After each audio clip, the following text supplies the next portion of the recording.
देखिए, आपने दर्पणों के बारे में सब कुछ पढ़ा था। दर्पण की फोकस दूरी निकालना, दर्पण के लिए रेखीय आवर्धन, दर्पण की फोकस दूरी वक्रता त्रिज्या में संबंध, दर्पणों से संबंधित अन्य सभी परिभाषाएं।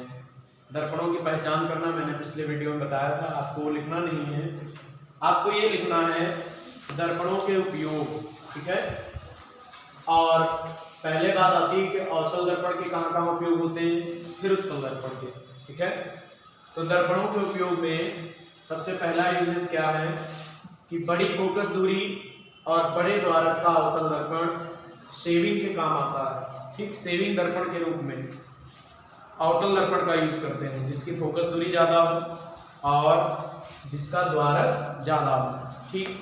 कैसे शेविंग दर्पण के रूप में कैसे यूज करते हैं, हम लोग क्या करते हैं कि जब अवतल दर्पण के सामने होते हैं और फोकस दूरी इसकी बहुत ज़्यादा है, तो हमारा जो चेहरा होता है वो उसके फोकस और ध्रुव के बीच में रहता है, जिससे अवतल दर्पण द्वारा जो प्रतिबिंब बनता है वो बड़ा और आभासी होता है, जिससे हमें चेहरे पर उपस्थित छोटे छोटे बाल दिखाई देते हैं, और या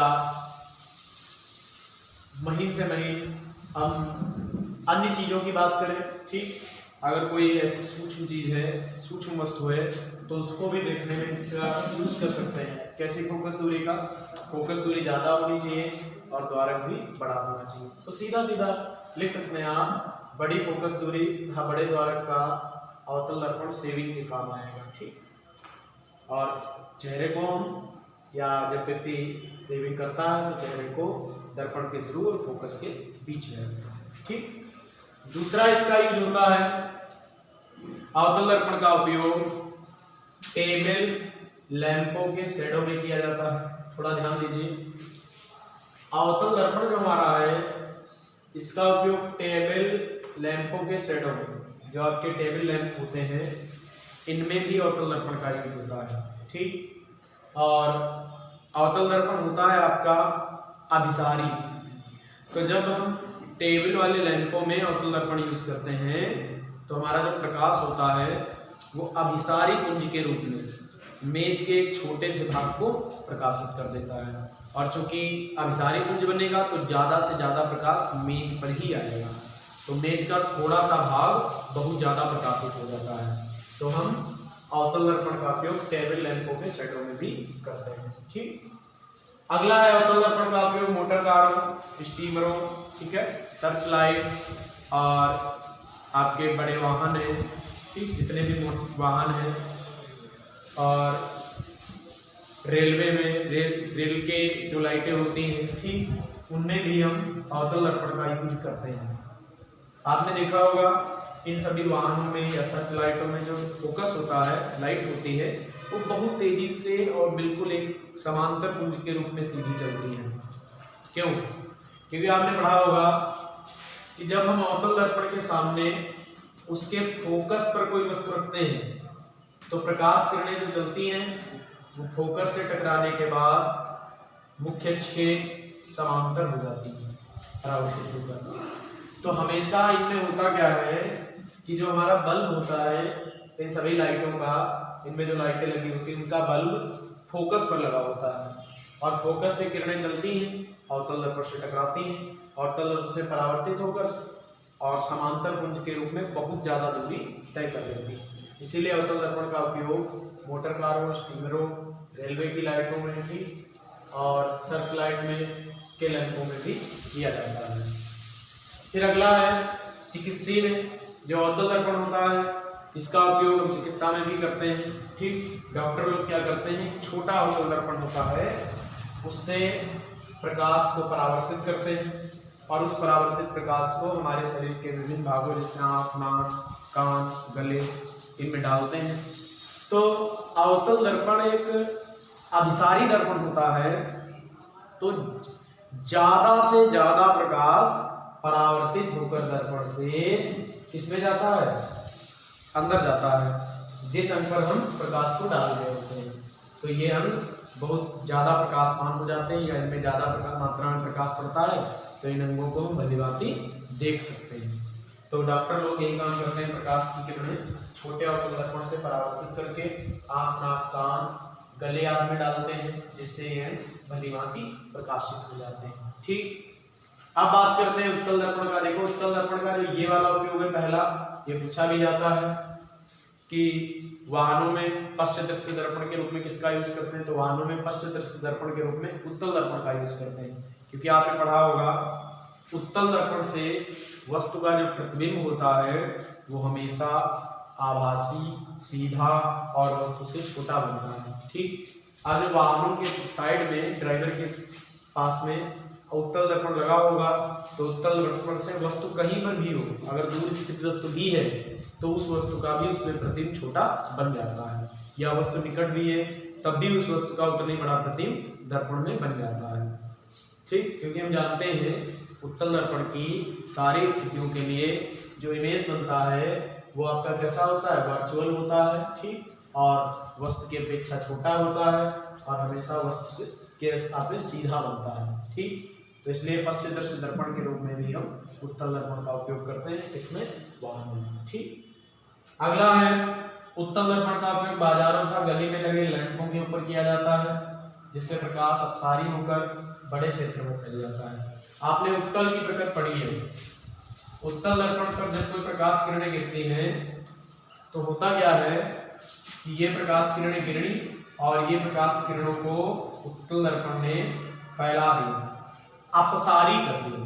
ठीक, उत्तल दर्पण प्रकाश किरणों को अपसारी कर देता है, फैला देता है, और जब ये किरणें फैल जाती हैं, दर्पण से परावर्तित होकर फैल गई, तो फैलने पर ये ज़्यादा एरिया में फैल जाती है, एक बड़े क्षेत्रफल पर फैल जाती है, जिससे हमारा ज़्यादा क्षेत्रफल जो है प्रकाशित हो जाता है। तो इनमें उत्तल दर्पण के यूजेस में ये वाला तो प्रमुख रहता है। ठीक, बाकी आपको पढ़ने सभी है, तैयार करते रहना इनको। ये आपके दर्पण में बस इतने होता है जो आपने रिफ्लेक्शन ऑफ लाइट पढ़ा है। ठीक है, अभी तक आपने पढ़ा था कि प्रकाश हमारा किसी चिकने तल से टकराया और टकराने के बाद क्या हो गया, वापस आ गया, टकराने के बाद क्या हुआ, वापस आया, तो ये घटना रिफ्लेक्शन थी। अब ऐसा कुछ होगा कि लाइट हमारी क्या है कि अब एक माध्यम से दूसरे माध्यम में जाएगी। अभी तो क्या होता था कि सामने तल पर प्रकाश गिरा, टकराया, फिर उसी ओर लौट आया, लेकिन अब प्रकाश एक माध्यम से दूसरे माध्यम, माध्यम का मतलब होता है जिससे होकर प्रकाश चलता है। ठीक, अब माध्यम ठोस द्रव गैस हो सकता है, जैसे ठोसों में जैसे कांच है, द्रव में जल, और गैसों में जैसे गैसीय माध्यम वायु है। ठीक, तो माध्यम ठोस द्रव गैस हो सकता है। तो आपको एक बिल्कुल नई घटना पढ़नी है, प्रकाश का अपवर्तन। ठीक है, बहुत इंटरेस्टिंग टॉपिक है ये, और इस पर आधारित आपके बहुत सारी घटनाएं भी होती हैं अपवर्तन पर आधारित। ठीक, जैसे रात्रि में तारों का टिमटिमाना अपवर्तन पर ही आधारित होता है। ठीक है, जैसे मान लीजिए चंद्रमा है, तो चंद्रमा को हम अंतरिक्ष से देखते हैं। चंद्रमा ऐसे तो हमें क्या है, जैसे आप लोग या आकाश को देखते हैं। ठीक, आकाश में कैसा दिखाई देता है, आकाश नीला दिखाई देता है, लेकिन आकाश के नीले दिखाई देने का कारण है, आगे और घटनाएं पढ़ेंगे। ठीक, प्रकीर्णन वगैरह अपवर्तन पर आधारित जैसे ये घटना हो सकती है। जैसे आप देखते हैं कोई तालाब है, वो ज़्यादा गहरा दिखाई कम गहरा पड़ता है, किसी हम तली में या किसी हम टब में, जल से भरा टब हो, उसमें कोई सिक्का डाल दें तो सिक्का ऐसा लगता है थोड़ा ऊपर उठा हुआ दिख रहा है। ठीक, जल में पेंसिल को डुबो दें तो पेंसिल कभी कभी में एक विशेष एंगल से देखने को तिरछी प्रतीत होती है। तो ये सब घटनाएं जो है अपवर्तन पर है। और भी इसमें घटना पढ़ेंगे, जैसे वो शायद अगले चैप्टर में होगी, प्रकीर्णन है, विक्षेपण है, तो उन पर अन्य घटनाएं होंगी। ठीक, आज आप जानेंगे प्रकाश का अपवर्तन क्या है। देखिए, परावर्तन में तो आपने पढ़ा था, प्रकाश आया, चिकने तल से टकराया, टकराकर वापस लौट गया। लेकिन अपवर्तन में ध्यान दीजिए, अपवर्तन में प्रकाश एक माध्यम से दूसरे माध्यम में जाता है। ठीक, जैसे हवा से जल में, ठीक, जल से कांच में, कांच से हवा में, है ना, या आपका हवा से ग्लिसरीन में। ठीक, मतलब प्रकाश एक माध्यम से दूसरे माध्यम में प्रवेश करेगा। और हम एक मुख्य बात देख रहे हैं कि जो आपके माध्यम की बात करें तो इनमें कुछ माध्यम जो ठोस होते हैं वो ज़्यादा सघन होते हैं, मतलब उनके कण पास पास होते हैं। द्रव थोड़ा कम सघन होते हैं और गैसें बहुत विरल माध्यम होती है। तो माध्यम को दो प्रकार से बांट देते हैं, एक सघन माध्यम और दूसरा विरल माध्यम। ठीक, जैसे वायु क्या है, विरल है, किसके सापेक्ष, जल के सापेक्ष। जल और कांच में देखा जाए तो जल कैसा है, विरल है, और कांच कैसा है, सघन है, क्योंकि कांच के कण बहुत आसपास है, वो ठोस है। तो ठोस पदार्थों के कण या उनका जो डेंसिटी होता है घनत्व तो बहुत ज़्यादा होता है, इसलिए वो आपके होंगे सघन। और सामान्यतः द्रव या गैसें ठोसों की अपेक्षा विरल होती है। ठीक, तो देखिए यहां पर क्या है कि हमने दो माध्यम लिए हुए हैं, ध्यान देना थोड़ा सा। मान लीजिए इधर पहला माध्यम है वायु। वायु कैसा माध्यम है, विरल, लेकिन किसके सापेक्ष, इधर कहीं मान लो कांच। कांच कैसा माध्यम है, सघन। ठीक है, सघन डेंसर मीडियम है, ये रेयर है। और ये आपका यहाँ इसके ये जो हमने एक लाइन खींची हुई है, बाउंड्री लाइन, सीमा लाइन रेखा, इसके नीचे कांच वाला माध्यम है और इसके ऊपर आपका वायु वाला माध्यम है। ठीक, तो कोई प्रकाश की किरण जब इन दोनों माध्यमों की सीमा पृष्ठ पर गिरती है तो देखो, आपने लोगों ने प्रकाश की क्वालिटी पढ़ी है कि प्रकाश सदैव सीधी रेखा में चलता है, प्रकाश हमेशा सीधी रेखा में चलता है। लेकिन ये क्या कि प्रकाश जब वायु से जैसे कांच में गया तो ये थोड़ा तिरछा हो गया, आप देख सकते हैं, ये ऐसे आ रहा था तो ऐसे नहीं गया, बल्कि थोड़ा सा इधर की ओर मुड़ गया। ये जो रेखा होती है इसको आप बोलते हैं अभिलंब। ठीक, ये जो किरण होती है ये आपतित किरण होती है, ये किरण होती है अपवर्तित किरण। ठीक है, चलो इनकी बाद में बात करते हैं, पहले बात करते हैं घटना की। अब अच्छा इसमें और देख लेते हैं, जैसे ये दो माध्यमों की बाउंड्री लाइन है और ये यहाँ पर हमने अभिलंब मान लिया। ठीक है, और इस बार वायु नीचे ले ली, वायु कैसा है, रेयर मीडियम है। ठीक है, और कांच इस बार ऊपर ले लिया, कांच कैसा माध्यम है, डेंसर, या जल ले लो। ठीक है, ये डेंसर मीडियम है। अब इसमें कोई प्रकाश की किरण आई, इस प्रकार से कोई प्रकाश की किरण आई। ठीक है, कोई प्रकाश की किरण आपतित हुई तो ये आपतित किरण हो गई, और जैसे ही ये दूसरे माध्यम में प्रवेश हुई ये तुरंत ही क्या हो गई, इस प्रकार से चली गई, मतलब थोड़ा ये भी मुड़ गई अपने मार्ग से, बिल्कुल सीधे ऐसे जाना चाहिए था, थोड़ा मुड़ गई। ठीक, तो आप ये देख रहे हैं कि विरल से सघन में कुछ इधर किरण मुड़ी थी और सघन से विरल में कुछ इधर किरण मुड़ गई। बस यही घटना हमारी क्या है, अपवर्तन, कि जब कोई प्रकाश किरण एक माध्यम से दूसरे माध्यम में जाती है, ठीक है, तो वो अपने मार्ग से विचलित हो जाती है, अपने मार्ग से विचलित हो जाती है, उसका जो मूल मार्ग है उस पर नहीं चलती है। देखो ये माध्यम एक मान सकते हो, ठीक, पहला माध्यम है, ये कैसा माध्यम है, दूसरा माध्यम है, ये माध्यम 1 मान लो, ये 2 मान लो। ठीक, ये 1 मान लो माध्यम, ये माध्यम क्या है, 2। तो जब प्रकाश किरण एक माध्यम से दूसरे माध्यम में जाती है तो अपने मूल मार्ग से विचलित हो जाती है। इसी घटना को प्रकाश का अपवर्तन कहलाती है। देखिए, प्रकाश किरण हमारी एक माध्यम से दूसरे माध्यम में गई तो वो अपने मूल मार्ग से थोड़ा सा विचलित हो गई। यहाँ पर एक माध्यम से दूसरे माध्यम में गई, अपने मूल मार्ग से थोड़ा विचलित हो गई। ये घटना प्रकाश का अपवर्तन है। देखिए यहाँ पर लिखेंगे, जब कोई प्रकाश किरण, ठीक है, एक माध्यम से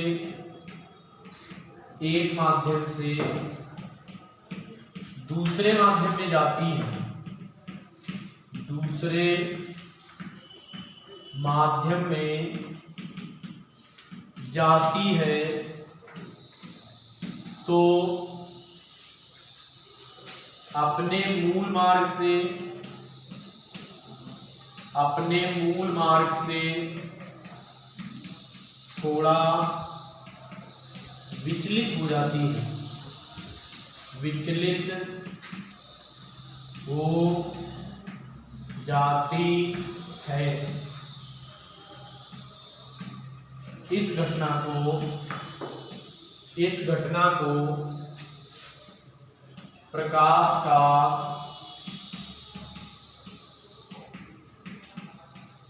अपवर्तन कहते हैं। ठीक है, अपवर्तन कहते हैं। आप चित्र में देख सकते हैं कि हमने दो माध्यमों का ये सीमा पृष्ठ लिया हुआ है। ये जो बाउंड्री लाइन है, ये बाउंड्री लाइन आपकी है, यहाँ से इधर नीचे कांच है, ऊपर वायु है, यहाँ से नीचे वायु है, ऊपर क्या है, कांच है। प्रकाश किरण एक से दूसरे में गई, मार्ग आपके विचलित दिख रहे हैं। ठीक, देखिए ये अभिलंब आपको बताया था हमने, ये पॉइंट आपतन बिंदु होता है, ये किरण आपतित किरण है, ये किरण अपवर्तित किरण है। ठीक, वैसे यहाँ पर भी है। देखो इस सिंगल को याद रखना, आई कोण, इंसिडेंट एंगल। आई जो कोण होता है ये आपका कोण है कौन सा, ये कोण है आपतन। ठीक है, और जो आर कोण है वो आपका, ये जो आर बनेगा ये आई ए आर। तो आर कोण को कहते हैं रिफ्लेक्शन एंगल। उसमें क्या था, उसमें आपका था रिफ्लेक्शन एंगल, वो परावर्तन कोण था। यहाँ पर आपका कैसा कोण है, अपवर्तन कोण है। क्योंकि घटना अपवर्तन पढ़ रहे हैं तो आई आपका आपतन कोण है और आर कौन सा कोण है, अपवर्तन कोण है। अब हमने एक बात खास इसमें ये देख रहे हैं कि देखिए जब वायु से कांच में प्रकाश आया, जब विरल से सघन में प्रकाश आया तो किरण अभिलंब की ओर दब गई। ठीक, इसका मतलब है, ये बात आप याद रखिए, नोट कर लेना मैं जो बोल रहा हूं कि जब प्रकाश किरण विरल माध्यम से सघन माध्यम में जाती है तो अभिलंब की ओर झुक जाती है। पहली बात। दूसरी बात आपकी क्या है कि जब प्रकाश किरण सघन माध्यम से विरल माध्यम में जाती है तो अभिलंब से दूर हट जाती है। ये दो पॉइंट बहुत ही आपके लिए मेन है। जब प्रकाश किरण विरल माध्यम से सघन माध्यम में जाती है तो अभिलंब की ओर झुक जाती है। जब प्रकाश किरण सघन माध्यम से विरल माध्यम में जाती है तो अभिलंब से दूर हट जाती है। ठीक है, तो ये आपका हो जाएगा प्रकाश का अपवर्तन। ठीक, अब थोड़ा और आगे बात करते हैं कि अपवर्तन के नियम क्या हैं। ये लिखने भी हैं आपको, अपवर्तन के नियम। ठीक है, देखो आप चाहें तो जो हमने ये बताई कि विरल से सघन में जाने पर किरण अभिलंब की ओर झुक जाती है, इसको आप नोट कर लेना, हमने बोला है। और सघन से विरल में जाती है तो अभिलंब से दूर हट जाती है, लिख सकते हैं। और अगर आप याद रख सकते हैं तो बहुत अच्छी बात है, आप याद रखिए। ठीक, फिर है इसमें अपवर्तन के नियम। तो सबको ध्यान रखना है, जैसे परावर्तन के दो नियम थे वैसे ही अपवर्तन के भी दो नियम हैं। ठीक है, अपवर्तन के दो नियम कौन कौन से हैं। पहला नियम ये है, आप देख सकते हैं, आपतित किरण, अपवर्तित किरण और आपतन बिंदु पर अभिलंब तीनों एक ही तल में होते हैं। तो यहां पर लिख देंगे आपतित किरण कामा अपवर्तित किरण तथा आपतन बिंदु पर अभिलंब, आपतन बिंदु पर अभिलंब तीनों एक ही तल में होते हैं, तीनों एक ही तल में होते हैं।